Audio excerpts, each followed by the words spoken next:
नमस्कार। खबरों के इस बुलेटिन में तुहाडा स्वागत है। मैं रमन शंकर। पहला पेश ने चोणवीं खबरां। यूक्रेन में फसे भारतीयों को लियाउण लई ऑपरेशन गंगा जंगी पद्धर ते जारी। हवाई फौज ने अपने 19 जहाज़ ऑपरेशन विच लगाए। विदेश मंत्रालय अनुसार यूक्रेन में किसी भी भारतीय विद्यार्थी को बंधक नहीं बनाया गया है। यूक्रेन में फसे होरना मुल्कों के नागरिकों की वापसी में भी मददगार बनया भारतीय तिरंगा।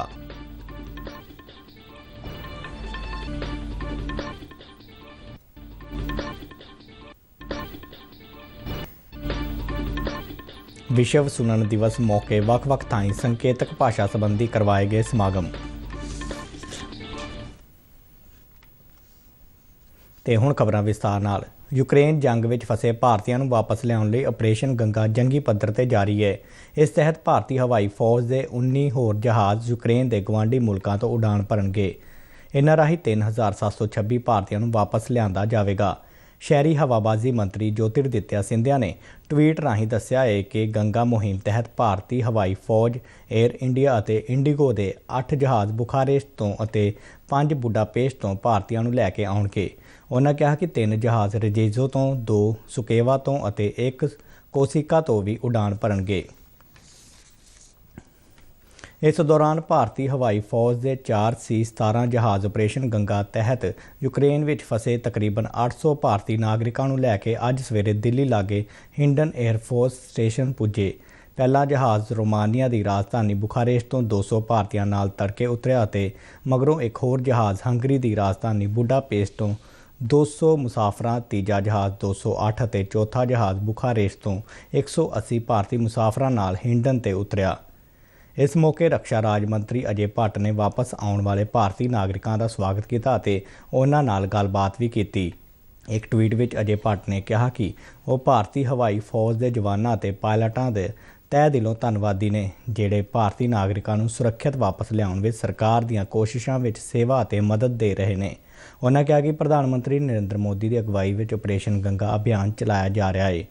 भारतीय नागरिकों को यूक्रेन तो कड्ढण विच मदद लई हंगरी, पोलैंड, रोमानिया ते स्लोवाक गणराज नाल लगदी सरहद पार करन दीआं थावां ते 24 घंटे काम करने वाले कंट्रोल रूम स्थापित किए गए हैं।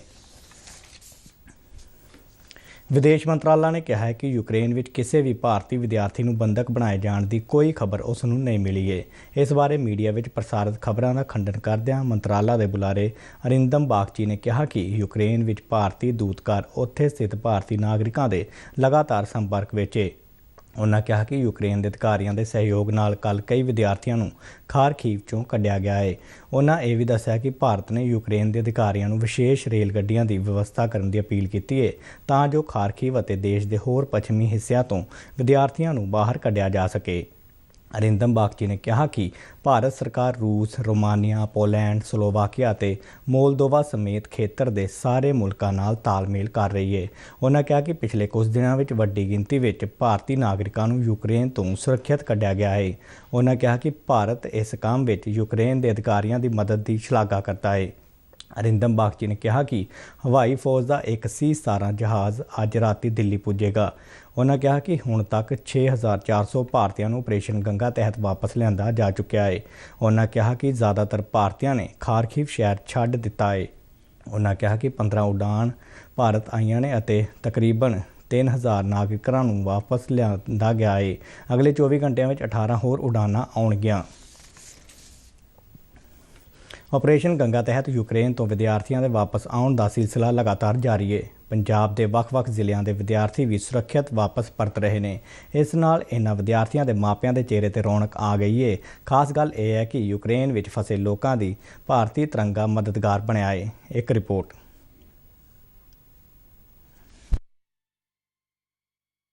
बठिंडा जिले के वरुण दत्त शर्मा यूक्रेन के खारकीव शहर तो वापस आए ने। उन्हां दे बठिंडा पुजण विच भारत सरकार ਅਤੇ यूक्रेन विच भारतीय दूतघर ਵੱਲੋਂ ਕੀਤੀਆਂ ਕੋਸ਼ਿਸ਼ਾਂ ਮਦਦਗਾਰ ਬਣੀਆਂ ਨੇ। ਸਰ ਜਦੋਂ ਮੈਂ ਉੱਥੋਂ ਨਿਕਲ ਕੇ ਆਇਆ ਉਦੋਂ ਉੱਥੇ ਚੇਂਜਸ ਨਹੀਂ ਆਏ ਸੀ ਕਾਫੀ, ਮਤਲਬ 14 ਤੋਂ ਬਾਅਦ ਉੱਥੇ ਬਹੁਤ ਚੇਂਜਸ ਆਉਣ ਲੱਗ ਗਏ ਸੀ, ਵਾਰਨਿੰਗ ਵੀ ਆਉਣ ਲੱਗ ਗਈਆਂ ਸੀ, ਬਟ ਕਲੀਅਰ ਕੁਛ ਵੀ ਨਹੀਂ ਸੀ, ਗਾਈਡਲਾਈਨਸ ਕੁਛ ਵੀ ਕਲੀਅਰ ਨਹੀਂ ਸੀਗੀਆਂ। ਅਤੇ ਆਫਟਰ 22 ਸਾਨੂੰ ਜਦੋਂ ਮੈਂ ਇੱਥੇ ਆਇਆ ਉਸ ਤੋਂ ਬਾਅਦ ਹੀ ਮੋਸਟਲੀ ਸਭ ਤੋਂ ਜ਼ਿਆਦਾ ਚੇਂਜਸ ਹੋਣ ਲੱਗੇ ਉੱਥੇ ਅਤੇ ਉਹਨਾਂ ਨੇ ਅਟੈਕ ਕਰ ਦਿੱਤਾ ਰੂਸ ਦੀ ਆਰਮੀ ਨੇ। ਸਰ ਵੈਸੇ ਤਾਂ ਭਾਰਤ ਦਾ ਜੋ ਐਫਰਟਸ ਨੇ ਬਹੁਤ ਹੀ ਵਧੀਆ ਕੀਤੇ ਨੇ, ਉਹਨਾਂ ਨੇ ਬਹੁਤ ਬੱਚਿਆਂ ਨੂੰ ਕੱਢਿਆ, ਬਟ ਫਿਰ ਵੀ ਉੱਥੇ ਇੰਨੇ ਬੱਚੇ ਨੇ ਜਿਨ੍ਹਾਂ ਨੂੰ ਹਲੇ ਵੀ ਕੱਢਣ ਦੀ ਕੋਸ਼ਿਸ਼ ਕੀਤੀ ਜਾਣੀ ਚਾਹੀਦੀ ਹੈ, ਕਿਉਂਕਿ ਉਹਨਾਂ ਨੇ ਖੁਦ ਬ ਖੁਦ ਕਿਤੋਂ ਨਾ ਕਿਤੋਂ ਆਉਣ ਦੀ ਕੋਸ਼ਿਸ਼ ਕੀਤੀ। ਵਰੁਣ ਦੇ ਸਹੀ ਸਲਾਮਤ ਆਉਣ ਤੇ ਪਰਿਵਾਰ ਵਿੱਚ ਖੁਸ਼ੀ ਦਾ ਮਾਹੌਲ ਹੈ।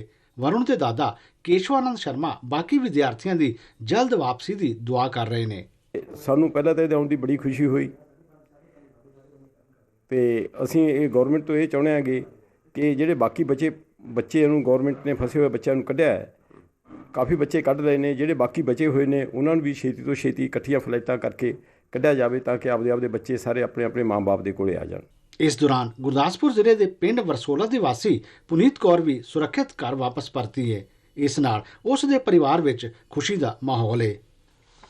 ਐਮਬੈਸੀ ਦੇ ਮੈਂਬਰ ਸਾਰਾ ਕੁਝ ਅਵੇਲੇਬਲ ਸੀਗੇ, ਉਹ ਸਾਡੇ ਨੇਮ ਪਾਸਪੋਰਟ ਸਾਰਾ ਕੁਝ ਪੁੱਛ ਰਹੇ ਸੀਗੇ। ਅੱਗੋਂ ਫਿਰ ਉਹਨਾਂ ਨੇ ਫਲਾਈਟ ਦਾ ਬੰਦੋਬਸਤ ਕੀਤਾ ਅਤੇ ਐਟਲੀਸਟ 9 ਵਜੇ ਮੇਰੀ ਬੋਰਡਿੰਗ ਸਟਾਰਟ ਹੋ ਗਈ ਸੀਗੀ। And at last I want to say thanks to government who help us a lot. ਐਂਡ ਮੈਂ ਚਾਹੁੰਦੀ ਹਾਂ ਕਿ ਬਾਕੀ ਬੱਚੇ ਵੀ ਛੇਤੀ ਤੋਂ ਛੇਤੀ ਵਾਪਸ ਆ ਜਾਣ। ਇਧਰ ਮੁਹਾਲੀ ਦੇ ਨਇਆ ਗਾਉਂ ਦੀ ਵਸਨੀਕ ਸ਼ਾਇਨਾ ਸ਼ਰਮਾ ਵੀ ਵਾਪਸ ਆਉਣ ਤੇ ਭਾਰਤ ਸਰਕਾਰ ਦਾ ਧੰਨਵਾਦ ਕਰਦੇ ਨੇ। ਉਸ ਦਾ ਕਹਿਣਾ ਹੈ ਕਿ ਲੋਕਾਂ ਦੀ ਵਾਪਸੀ ਵਿੱਚ ਭਾਰਤ ਸਰਕਾਰ ਸ਼ਲਾਘਾਕੁੰਨ ਕੰਮ ਕਰ ਰਹੀ ਹੈ। ਖਾਸ ਤੌਰ ਤੇ ਭਾਰਤ ਲਈ ਇਹ ਮਾਣ ਵਾਲੀ ਗੱਲ ਹੈ ਕਿ ਪਾਕਿਸਤਾਨ ਵਰਗੇ ਹੋਰਨਾਂ ਕਈ ਮੁਲਕਾਂ ਦੇ ਨਾਗਰਿਕ यूक्रेन ਤੋਂ ਸੁਰੱਖਿਅਤ ਆਉਣ ਲਈ ਭਾਰਤੀ ਝੰਡੇ ਦੀ ਵਰਤੋਂ ਕਰ ਰਹੇ ਨੇ। ऐसा हो रहा था कि हमारे वहाँ के जो पाकिस्तानी वगैरह थे ना, वो भी लाइक इंडियन गवर्नमेंट का इन्फ्लुएंस इतना है कि वो भी अपनी बसेस के बाहर हमारा इंडियन फ्लैग लगा के एंड हमारा लाइक जो हम लाइक यूजुअली जो होता है ना उसके थ्रू वो वहाँ से बाहर निकल रहे थे, क्योंकि और किसी कंट्रीज में इनको जाने नहीं दे रहे थे। और यूक्रेन की भी इवन एक मार्शल लॉ लगा है वहाँ पे, तो 18 से लेकर 60 एज के लाइक मेल्स नहीं अलाउ कर रहे थे। तो जैसे वो वहाँ पे फैमिलीज को बाय कर रहे थे, उनके बच्चे रो रहे थे, लाइक फीमेल्स रो रही थी, तो थोड़ा सा वो हो रहा था दिल में कि एकदम बुरा हो रहा है लोगों के साथ। ਆਪਰੇਸ਼ਨ ਗੰਗਾ ਨਾਲ ਯੂਕਰੇਨ ਵਿੱਚ ਫਸੇ ਵਿਦਿਆਰਥੀਆਂ ਅਤੇ ਹੋਰਨਾਂ ਲੋਕਾਂ ਨੂੰ ਲਿਆਉਣ ਦੀ ਰਫ਼ਤਾਰ ਤੇਜ਼ ਹੋ ਗਈ ਹੈ। ਆਸ ਹੈ ਕਿ ਛੇਤੀ ਹੀ ਸਾਰੇ ਭਾਰਤੀ ਸੁਰੱਖਿਅਤ ਵਤਨ ਆ ਜਾਣਗੇ। ਬਠਿੰਡਾ ਤੋਂ ਅੰਮ੍ਰਿਤਪਾਲ ਸਿੰਘ, ਗੁਰਦਾਸਪੁਰ ਤੋਂ ਬਿਸ਼ੰਬਰ ਬਿੱਟੂ ਅਤੇ ਮੁਹਾਲੀ ਤੋਂ ਮਨੋਜ ਕੁਮਾਰ ਦੇ ਨਾਲ ਸ਼ਿਸ਼ੂ ਸ਼ਰਮਾ ਸ਼ੰਤਲ, ਦੂਰਦਰਸ਼ਨ ਸਮਾਚਾਰ, ਜਲੰਧਰ। ਪ੍ਰਧਾਨ ਮੰਤਰੀ ਨਰਿੰਦਰ ਮੋਦੀ ਨੇ ਕਿਹਾ ਕਿ ਦੁਨੀਆ ਭਾਰਤ ਨੂੰ ਵਿਨਿਰਮਾਣ ਦੇ ਮੁੱਖ ਕੇਂਦਰ ਵਜੋਂ ਦੇਖ ਰਹੀ ਹੈ ਅਤੇ ਮੇਕ ਇਨ ਇੰਡੀਆ ਵਿੱਚ ਵੱਡੀਆਂ ਸੰਭਾਵਨਾਵਾਂ ਨੇ। ਉਹਨਾਂ ਕਿਹਾ ਕਿ ਮੇਕ ਇਨ ਇੰਡੀਆ ਦੇਸ਼ ਦੀ ਜ਼ਰੂਰਤ ਦੇ ਨਾਲ-ਨਾਲ ਦੁਨੀਆ ਨੂੰ ਆਪਣੀ ਤਾਕਤ ਦਿਖਾਉਣ ਦਾ ਵੀ ਮੌਕਾ ਦਿੰਦਾ ਹੈ। ਦੁਨੀਆ ਦੇ ਵਿਸ਼ੇ ਵਿੱਚ ਇੱਕ ਮੇਕ ਇਨ ਇੰਡੀਆ ਬਾਰੇ ਅੱਜ ਇੱਕ ਵੈਬੀਨਾਰ ਨੂੰ ਸੰਬੋਧਨ ਕਰਦਿਆਂ ਪ੍ਰਧਾਨ ਮੰਤਰੀ ਨੇ ਕਿਹਾ ਕਿ ਸਾਰੇ ਹਿੱਤਧਾਰਕਾਂ ਨਾਲ ਦੇਸ਼ ਵਿੱਚ ਵਿਨਿਰਮਾਣ ਦਾ ਮਜ਼ਬੂਤ ਆਧਾਰ ਬਣਾਉਣ ਲਈ ਰਲ ਕੇ ਕੰਮ ਕਰਨ ਦੀ ਜ਼ਰੂਰਤ ਹੈ। ਉਹਨਾਂ ਕਿਹਾ ਕਿ ਦੇਸ਼ ਦੀ DGP ਵਿੱਚ ਤਕਰੀਬਨ 15% ਯੋਗਦਾਨ ਵਿਨਿਰਮਾਣ ਖੇਤਰ ਦਾ ਹੈ ਅਤੇ ਇਸ ਸਾਲ ਦੇ ਬਜਟ ਵਿੱਚ ਆਤਮ ਨਿਰਭਰ ਭਾਰਤ ਅਤੇ ਮੇਕ ਇਨ ਇੰਡੀਆ ਲਈ ਕੀਤੇ ਗਏ ਫੈਸਲੇ ਉਦਯੋਗ ਜਗਤ ਲਈ ਬਹੁਤ ਮਹੱਤਵਪੂਰਨ ਨੇ। ਪ੍ਰਧਾਨ ਮੰਤਰੀ ਨੇ ਕਿਹਾ ਕਿ ਸਰਕਾਰ ਵੱਲੋਂ ਕਈ ਪ੍ਰਾਵਧਾਨਾਂ ਨੂੰ ਹਟਾਉਣ ਮਗਰੋਂ ਦੇਸ਼ ਦਾ ਵਿਨਿਰਮਾਣ ਸਫ਼ਰ ਆਸਾਨ ਹੋ ਗਿਆ ਹੈ। ਉਹਨਾਂ ਕਿਹਾ ਕਿ ਮੇਕ ਇਨ ਇੰਡੀਆ ਹੁਣ ਪਹਿਲਾਂ ਤੋਂ ਵੀ ਹੋਰ ਵਧੇਰੇ ਅਹਿਮ ਹੋ ਗਿਆ ਹੈ। मेक इन इंडिया अभियान आज 21वीं सदी के भारत की आवश्यकता भी है और ये हमें दुनिया में अपने सामर्थ्य दिखाने का भी अवसर देता है। ਭਾਰਤ ਸਰਕਾਰ ਵੱਲੋਂ ਅਗਲੀ ਮਰਦਮਸ਼ੁਮਾਰੀ ਲਈ ਨਿਯੁਕਤ ਡਾਇਰੈਕਟਰ ਜਨਗਣਨਾ ਆਪਰੇਸ਼ਨਸ ਅਭਿਸ਼ੇਕ ਜੈਨ ਨੇ ਅੱਜ SAS ਨਗਰ ਵਿਖੇ ਅਧਿਕਾਰੀਆਂ ਨਾਲ ਇੱਕ ਮੀਟਿੰਗ ਕੀਤੀ ਅਤੇ ਮਰਦਮਸ਼ੁਮਾਰੀ ਸੰਬੰਧੀ ਤਿਆਰੀਆਂ ਦੀ ਸਮੀਖਿਆ ਕੀਤੀ। ਉਹਨਾਂ ਦੱਸਿਆ ਕਿ ਇਸ ਵਾਰ ਜਨਗਣਨਾ ਡਿਜੀਟਲ ਰੂਪ ਵਿੱਚ ਹੋਵੇਗੀ, ਜਿਸ ਲਈ ਗਿਣਤੀਕਾਰ ਨੂੰ ਖਾਸ ਤੌਰ ਤੇ ਤਿਆਰ ਐਪ ਆਪਣੇ ਮੋਬਾਈਲ ਫੋਨ ਤੇ ਡਾਊਨਲੋਡ ਕਰਨੀ ਹੋਵੇਗੀ। ਅਭਿਸ਼ੇਕ ਜੈਨ ਨੇ ਜ਼ਰੂਰੀ ਲਿਸਟਾਂ ਦੀ ਤਿਆਰੀ ਸਮੇਂ ਸਿਰ ਬਣਾਉਣਾ ਯਕੀਨੀ ਕਰਨ ਅਤੇ ਬਲਾਕ ਪੱਧਰ ਤੇ ਗਿਣਤੀਕਾਰਾਂ ਦੇ ਯੂਨਿਟ ਸਥਾਪਿਤ ਕਰਨ ਲਈ ਆਖਿਆ। ਮੀਟਿੰਗ ਵਿੱਚ ਜ਼ਿਲ੍ਹੇ ਦੇ ਡਿਪਟੀ ਕਮਿਸ਼ਨਰ ਈਸ਼ਾ ਕਾਲੀਆ ਸਮੇਤ ਹੋਰ ਅਧਿਕਾਰੀ ਹਾਜ਼ਰ ਸਨ। ਪੰਜਾਬ ਖੇਤੀਬਾੜੀ ਯੂਨੀਵਰਸਿਟੀ ਦੇ ਕ੍ਰਿਸ਼ੀ ਵਿਗਿਆਨ ਕੇਂਦਰ ਰੌਣੀ ਵੱਲੋਂ ਪਟਿਆਲਾ ਜ਼ਿਲ੍ਹੇ ਦੇ ਮੰਜਾਲ ਖੁਰਦ ਵਿਖੇ ਅੱਜ ਇੱਕ ਕਿਸਾਨ ਮੇਲੇ ਦਾ ਆਯੋਜਨ ਕੀਤਾ ਗਿਆ। ਇਸ ਮੌਕੇ ਫਸਲਾਂ ਦੀ ਰਹਿੰਦ ਖੂੰਹਦ ਦੀ ਸਾਂਭ ਸੰਭਾਲ ਅਤੇ ਖੇਤੀ ਵਿਭਿੰਨਤਾ ਵਿਸ਼ੇ ਤੇ ਚਰਚਾ ਕੀਤੀ ਗਈ। Sher-e-Kashmir university of agriculture sciences ਅਤੇ ਟੈਕਨੋਲੋਜੀ ਜੰਮੂ ਦੇ vice chancellor doctor JP Sharma ਮੇਲੇ ਵਿੱਚ ਮੁੱਖ ਮਹਿਮਾਨ ਵਜੋਂ ਸ਼ਾਮਲ ਹੋਏ। ਉਹਨਾਂ ਨੇ ਕਿਸਾਨਾਂ ਨੂੰ ਆਪਣੀ ਫਸਲ ਦਾ ਮੁੱਲ ਵਧੇਰੇ ਕਰਕੇ ਵੇਚਣ ਦੀ ਅਪੀਲ ਕੀਤੀ। ਹੁਸ਼ਿਆਰਪੁਰ ਜ਼ਿਲ੍ਹੇ ਦੇ ਜਹਾਨ ਖੇੜਾ ਵਿਖੇ PRTC ਦੇ ਬੇਸਿਕ ਰਿਕਰੂਟਸ ਕੋਰਸ ਦੀ ਪਾਸਿੰਗ ਆਊਟ ਪਰੇਡ ਅੱਜ ਕਰਵਾਈ ਗਈ।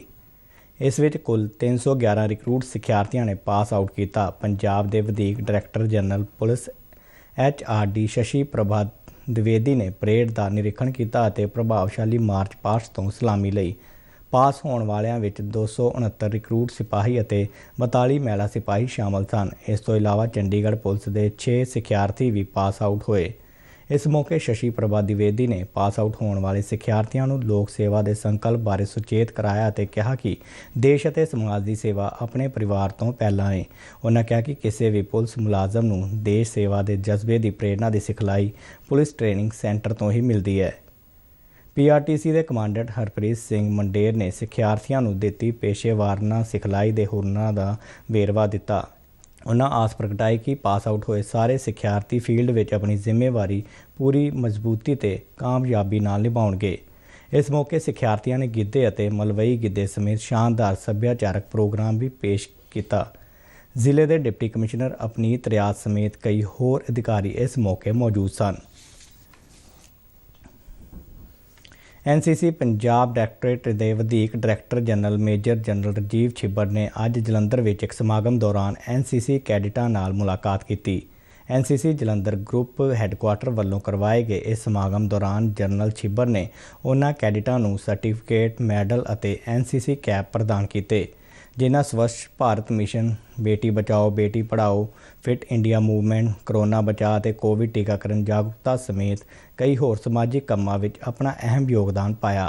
अपने संबोधन में जनरल छिब्बर ने रखिया सेनावां और नीम फौजी बलों में शामिल होने लई NCC के C सर्टिफिकेट के फायदों बारे चानना पाया और कैडेटां नूं हथियारबंद फौजां में शामिल होने लई प्रेरित किया तां जो वो देश की सेवा कर सकन। माण महसूस करते कैडेटां ने फौज में शामिल होने की इच्छा प्रगटाई। इन्हां विच वड्डी गिनती में गर्ल्स कैडेट भी शामिल सन। जलंधर ग्रुप हैडकुआटर के कमांडर ब्रिगेडियर IS भल्ला समेत होर अफसर समागम में शामिल होए। अज विश्व सुनन दिवस है। इस मौके सूबे में वख-वख थाई संकेतक भाषा संबंधी कई समागम करवाए गए। सिविल हस्पताल फजीलका में civil surgeon doctor Tejwant Singh Dhillon ने संकेतक भाषा संबंधी बैनर जारी किया। उन्होंने कहा कि सुनन की शक्ति सानू कुदरत वालों एक बहुत वड्डी देन है ते सानू अपने कन्नां दा खास ध्यान रखना चाहिए है। उन्होंने कहा कि सुन जां बोल ना सकण वाले लोकां नाल कदे भी भेदभाव भरिया वरतारा नहीं करना चाहिए। दिल्ली फाजिलका विचाले चलण वाली इंटरसिटी एक्सप्रैस ट्रेन 1 मार्च तो फिर चलनी शुरू हो गई है।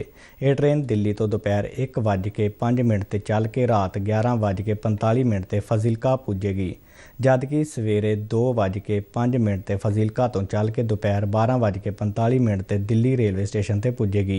यह ट्रेन मुड़ चलाउण लई नैशनल कंज्यूमर अवेयरनैस ग्रुप ने रेल मंत्री अश्विनी वैष्णव और होर रेल अधिकारियों का धन्यवाद किया है। ग्रुप के मैंबरों ने बठिंडा, कोटकपूरा, फाजिलका रेल सैक्शन ते बंद पईयां DMU मुसाफिर गड्डियां नूं भी छेती बहाल करन अते फिरोजपुर, कोटकपूरा, फाजिलका, अबोहर तक सवारी गड्डी चलाउण की मांग की है। सीमा सुरक्षा बल के जवानों ने फिरोजपुर सैक्टर में कौमांतरी सरहद ते नशीले वस्तां की तस्करी के एक यतन नूं नाकाम बना दिता है। यह घटना अज सवेरे हुई दसी जाती है। BSF के पंजाब फ्रंटियर के एक बुलारे ने जलंधर में दस्सिया कि जवानों ने कंडियाली तार लागे कुछ हलचल देखी और गोली चलाई, जिससे तस्कर हनेरे का फायदा लैंदियां भज्जण विच कामयाब हो गए। तलाशी मगरों खेतर विचों हैरोइन के 5 पैकेट मिले ने, जिसका वजन 4 किलो 300 ग्राम दस्सिया जाता है। इस दे नाल ही खबरों का यह बुलेटिन खत्म होया। मैं मास्क लगा के स्टूडियो तो बाहर जा रहा हाँ। बाहर जाने वेले तुसी भी मास्क लगा के जाओ। इजाज़त दिओ। नमस्कार।